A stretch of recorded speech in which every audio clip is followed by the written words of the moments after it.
Hello everyone, welcome to the channel Chemical Engineer.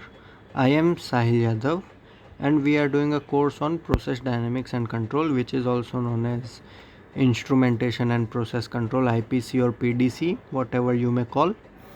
So in that course we see a one stability criteria, or the criteria to determine the stability of the system, that is known as Routh stability criteria or Routh stability criterion. So here we have to form a Routh table. So how to form a Routh table, how to find if the system is stable or not, that we will see in this video. So before starting the video, I would request you all to please subscribe to my channel Chemical Engineer, and the motto for this is one stop for all chemical engineering queries. Okay, so let us start the video. So first of all, you have to make a equation. Okay, so for in instrumentation and process control course, we will have some equation to determine the stability. So let me take into a general accounts. Let us suppose we have a equation in the form of S variable and constants a1, a2, a3, a4, a5 or so on. So let me write or take equation as a general form. Let us see, our equation is a naught s raised to 5, so it is of fifth order, plus a1 s raised to 4 plus a2 s cube plus a3 s square plus a4 s or plus a5. This will be a constant. You have to take into account all the constant in your left hand side and put the right hand side to be 0. Okay, so you will form such equation. Here a0, a1, a2, a3, a4, a5 may be anything that will be given to you in question, or you may get it after forming an equation. So which equation you have to take? So you have to take the denominator of, so let me write denominator of a transfer function equation. Okay, so denominator of transfer function. So the equation that we will be checking the stability of a system will be of the denominator of the transfer function. Okay, so how can we determine the stability? So we have Routh stability criteria.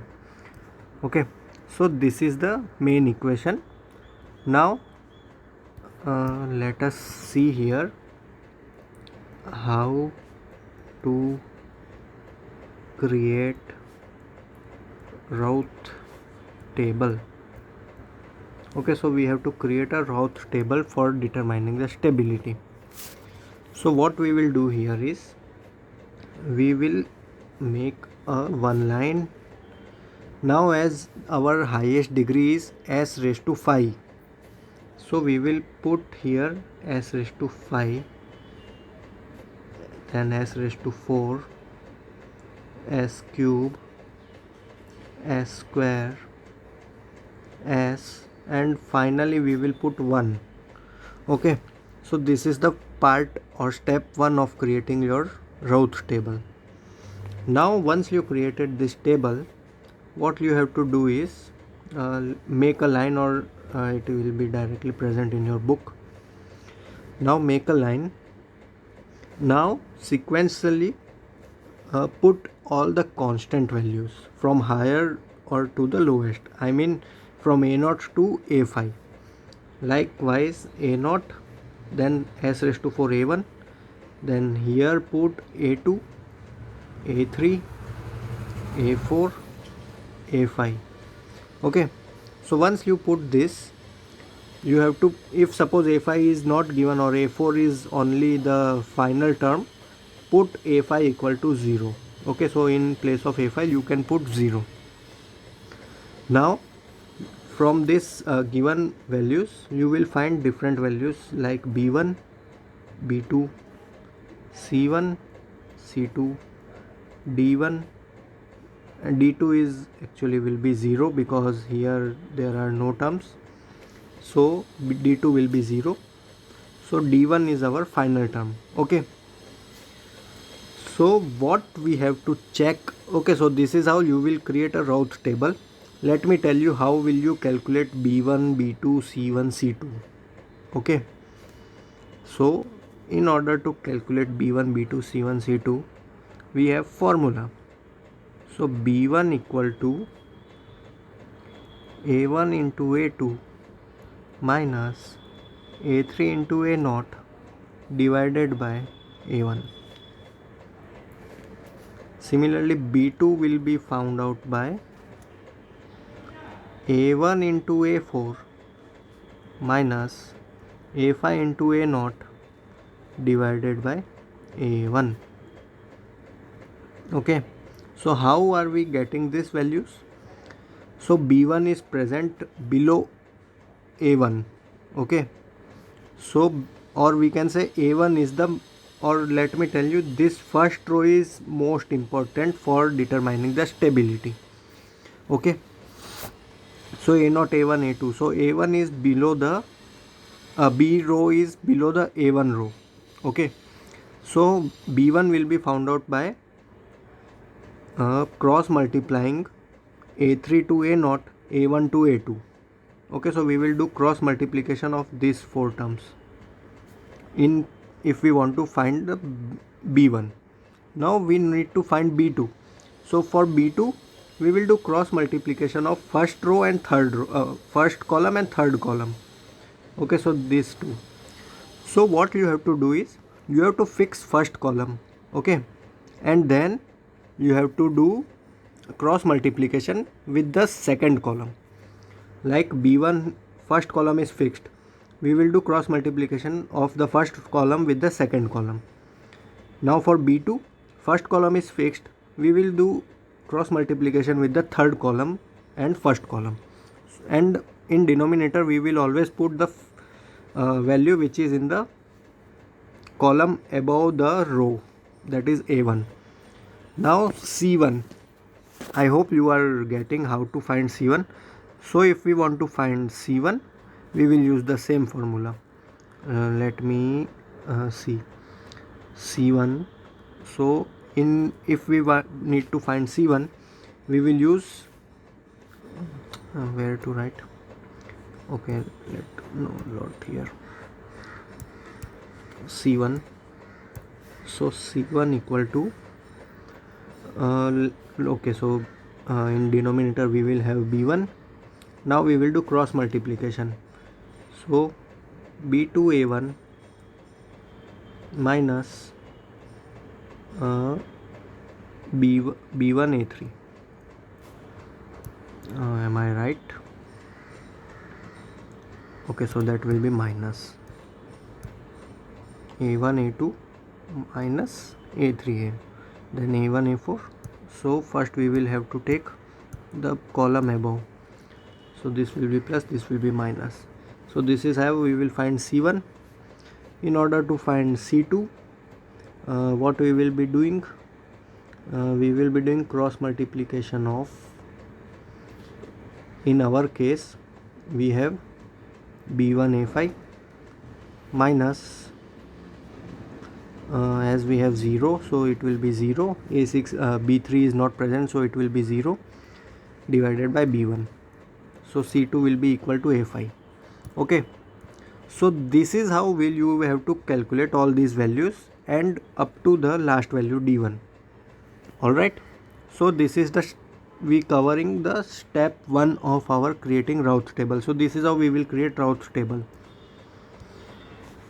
Now how to check stability.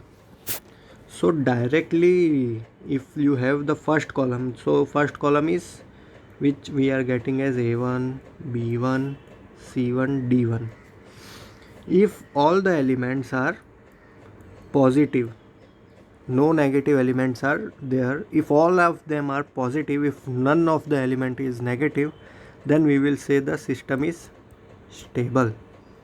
If any of the element is negative, any element is negative, then we will say system is unstable. Okay, now there is a third case in which we may get C1 and D1 equal to 0.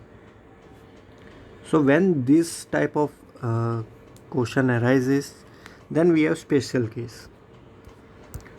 So when the last element of the row column is 0, the system is called as, okay, so last element is equal to 0, then system is called as marginally stable. Okay, then system is called as marginally stable. So what you have to do, you have to take the roots of the n minus 1th row. So suppose nth row is having element 0, you have to take n minus 1th row elements and find the roots. So how will you find the roots?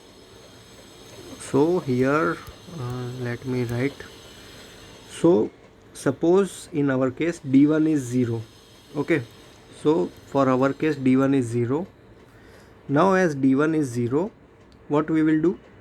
We will take the above row and we will form an equation such that cs square plus d equal to 0 is always satisfied. Okay, and n, suppose wait a minute, here n stands for the, for our case nth is, n is equal to 5, so n minus 1 will be the fourth row. Okay, so n minus 1 will be the fourth row.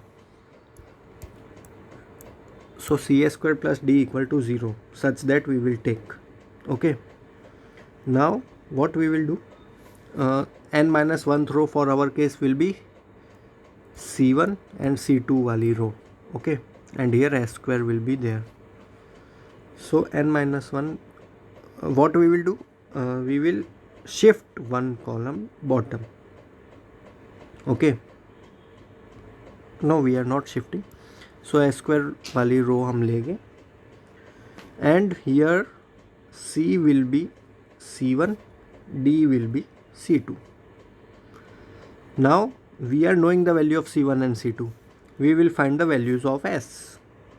Okay, so now from the values of s, if they are positive, then we will say system is unstable.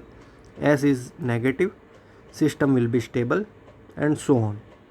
So this is how we will try to find the roots of the s or this equation cs square plus d, where c will be the term in the first column and d will be the term in the second column. Okay, of the n minus 1th row, fourth row here in our case, because we have s raised to 5. Okay, so this is how we will create Raoult table and we will determine the stability. So I hope you are understanding what I was telling you.